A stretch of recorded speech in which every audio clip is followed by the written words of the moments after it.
चलो, तो यहाँ पर सम्राट चौधरी विधायक दल का नेता चुने जाने के बाद जब मुखातिब हुए हैं मीडिया से, तो बता रहे हैं किस तरह से नीतीश ने जो जिम्मेदारी, जिस तरह से सुशासन बिहार में स्थापित किया, जो जिम्मेदारी यहाँ पार्टी ने और तमाम नेताओं ने उन पर भरोसा करके दी है, उनके लिए इस चुनौती को पार करना और उस पर पूरी ईमानदारी से काम करना कितना जरूरी है। तो यहाँ पर सबका शुक्रिया अदा करते हुए जाहिर सी बात है कि जिस तरह से बीजेपी ने उनको ग्रूम किया और फिर उन पर कोई भी सरप्राइजिंग एलिमेंट ना लाते हुए सीधा सीधा उन्हीं का नाम यहाँ पर उनको एक बड़ी जिम्मेदारी दी है।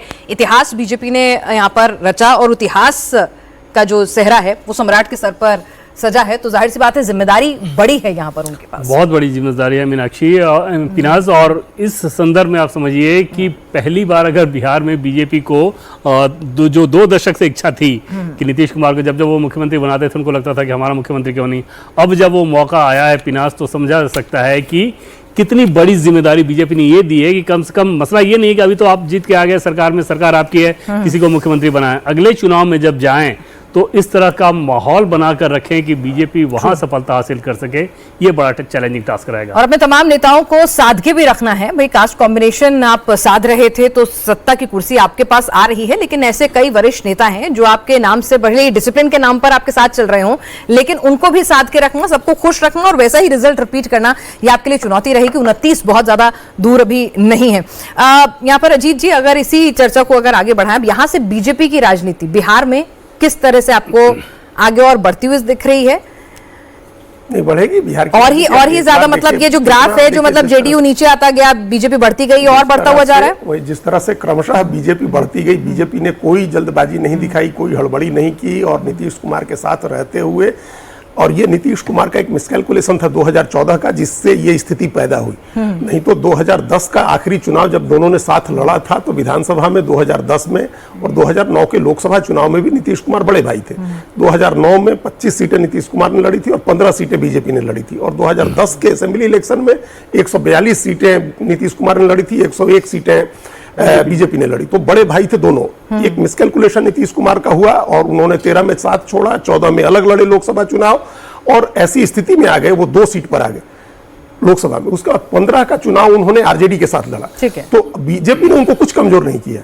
जब वो आरजेडी में गए तो उन्होंने अपनी पोजीशन डाउनग्रेड की। बीजेपी के साथ वो 142 सीट लड़े थे और आरजेडी के साथ 100 सीट लड़े। ठीक है, जंगल राज के खिलाफ पूरी राजनीति लड़ी, उसी के साथ आके खड़े हो गए। खुद की हैसियत 100 सीट की बनाई आरजेडी के साथ जाकर के 15 में। तो उसके बाद बीजेपी ने तब भी उनको एक बड़ी हैसियत दी, 20 के चुनाव में 115 सीटें दी, लेकिन उन्होंने अपनी हैसियत 100 सीट की कर ली थी आरजेडी के साथ जाकर के 2015 में।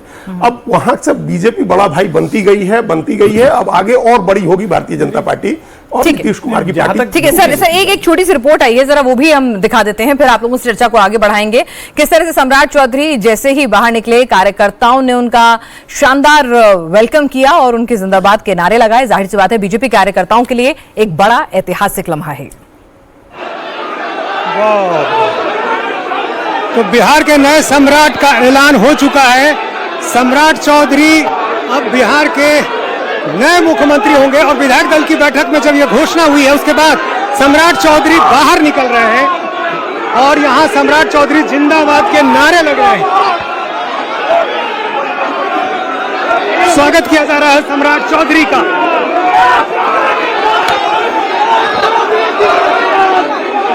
समर्थक, कार्यकर्ता, नेता, हर कोई काफी उत्साहित और सम्राट चौधरी जिंदाबाद के नारों के बीच सम्राट चौधरी यहां से अब निकल रहे हैं एनडीए विधायक दल की बैठक में, और उस बैठक में इनके नाम पर अंतिम मुहर लगेगी और लोगों का अभिवादन स्वीकार करते हुए सम्राट चौधरी विधायक दल का नेता चुने के आने के बाद पहले ही से यह तय माना जा रहा था कि सम्राट चौधरी ही बिहार के नए मुख्यमंत्री होंगे और बिल्कुल वैसा ही हुआ।